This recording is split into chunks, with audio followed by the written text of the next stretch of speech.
It's great to be with this community, especially to reflect on today's gospel, which focuses so heavily on community.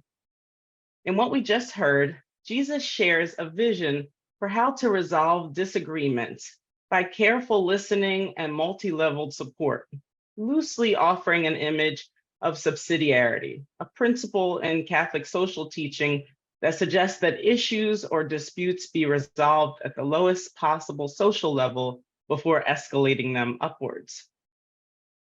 Now, for thinking about communal engagement, especially regarding possible disagreements, the past week has offered a number of events that emphasize relationships, communal responsibility, and inclusion of communities in decision-making. For instance, September 1st was World Day of Prayer for Care of Creation, a day instituted by Pope Francis in 2015 as a reminder of our shared connections with all creation. The Day of Prayer begins a season focused on creation, and it is a call not only to pray, but to act on behalf of our common home. Pope Francis frames care for creation using language of justice and peace flowing, inspired by the prophet Amos and his proclamation, "Let justice flow like a river, righteousness like a never-failing stream." Pope Francis calls for all to contribute to justice and peace in our communities by transforming our hearts, our lifestyles, and our public policies in support of our common home. Pope Francis recognizes the theological implications and the legal and political realities that need to work together to achieve justice and peace. On September 3rd, we celebrated the feast of St. Phoebe, who was a deacon in the early Christian church. Phoebe is praised for her ministry in Paul's letter to the Romans. In Romans 16, verses 1 through 16, Paul names several women and men in the community who support him and his missionary work. The list of names reminds us that Paul's work could not have happened in the way that it did and might not have been as effective without a community to facilitate, finance, and inspire other community members. Phoebe is called both deacon and benefactor, noting her liturgical leadership and financial patronage of the early church. And groups such as Discerning Deacons remind us to lift up St. Phoebe, especially as we pray and discern women's participation and leadership in the church. And on September 4th, we celebrated Labor Day, which honors work generally and labor and union efforts more specifically. Labor Day reminds us of the dignity of work and also the need for communities to advance and support the rights of workers. Now, each of these events of the past week has in common a communal focus, and they remind us to be attuned to what is happening in our local, ecclesial, and global communities. These events are a useful lens for exploring today's gospel because of its emphasis on community. Now, in Matthew's gospel, Jesus speaks to the disciples about how they should respond to disputes. Some of the language is legalistic and procedural, and it draws influence from the books of Leviticus and Deuteronomy. One of the aspects that is foundational is the need for witnesses to listen, affirm, and testify that something has happened. The first part of the dispute deals with a wrong being done to someone. If someone sins against you, say so. Speak directly to the person and express the issue in hopes of a speedy resolution. Jesus calls for people to be in conversation with one another on a personal level. Just because there's a dispute doesn't mean you should seek out the highest authority to settle it. Jesus calls for resolution at the lowest local level, recognizing that people should seek to maintain right relationships and harmony with one another. And if the person responds favorably, good, problem solved. But then Jesus gives a next level escalation. If things don't go quite well, and more specifically, if the person does not listen, go seek out a few people to serve as witnesses within the dispute so that facts can be established.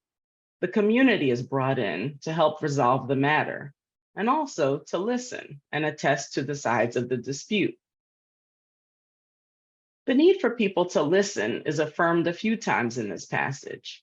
If the person in the dispute refuses to listen, then the issue moves to the next level, the church. The religious community offers support and gets involved in hopes that the person will listen to the church, even if not for the community member. The emphasis on listening might call to mind synodality.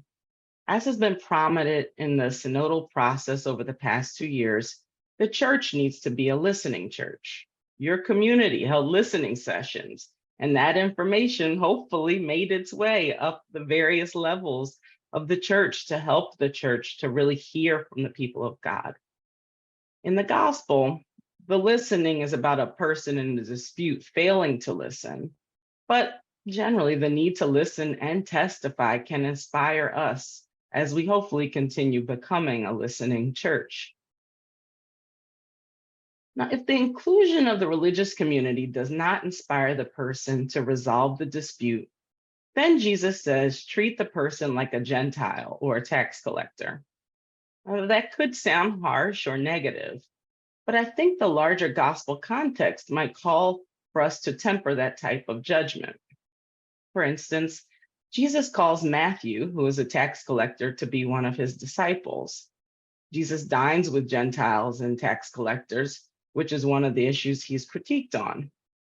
Jesus heals Gentiles. In particular, just a few chapters back, Jesus has an encounter with a Gentile woman, the Canaanite woman, who advocates for herself and her daughter, to which Jesus listens, hears her concern, changes his mind, recognizes the Gentile woman's faith, and heals her daughter.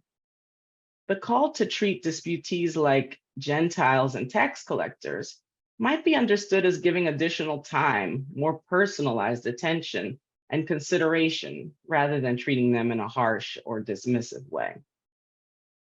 And at the end of the gospel, we hear Jesus giving authority to settle disputes to his disciples. And Jesus also connects this communal engagement with the presence of divine authority. Jesus ends with the statement that when 2 or 3 are gathered in his name, he is with them in their midst. Although the context here is legal, that particular verse has been especially influential for faith communities to see God's presence as they, and as we gather together, even here virtually, God is with us. I think this is a powerful reminder of how God dwells with us, especially when we connect to and support one another. So thinking about this gospel in light of the day of prayer for care of creation and the feast of St. Phoebe and Labor Day, it can give us a few elements that we might reflect on. First, we shouldn't miss the presence of witnesses and the church within the dispute. These people are outside of the initial dispute, but are drawn in to hear and to testify and to influence. We should remember to be attentive to the problems, concerns, and suffering of others, and to be invested in their resolution.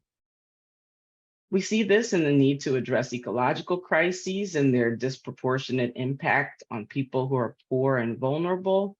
We also see this in labor disputes with workers and unions seeking fair and more equitable wages, benefits, and opportunities. And likewise, the gospel shows religious authority and the need for good religious leaders to be engaged with their communities and for members to be open to hearing from their leaders.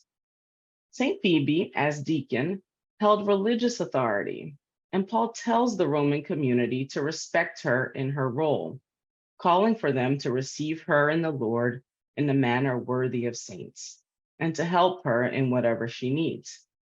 This is a reminder that church leaders should include people of diverse backgrounds to better engage members, and members should listen, support, and speak to leaders to better address the needs of their communities. As we reflect on today's gospel, we can be inspired to build stronger relationships with one another, showing care and openness to hearing and listening to the needs of others, and committing to the work of justice and peace. And we are also called to see God in that work, as affirmed in the final verse. For where two or three are gathered in my name, I am there among them. We're called to foster and support one another, knowing that God is present in that work.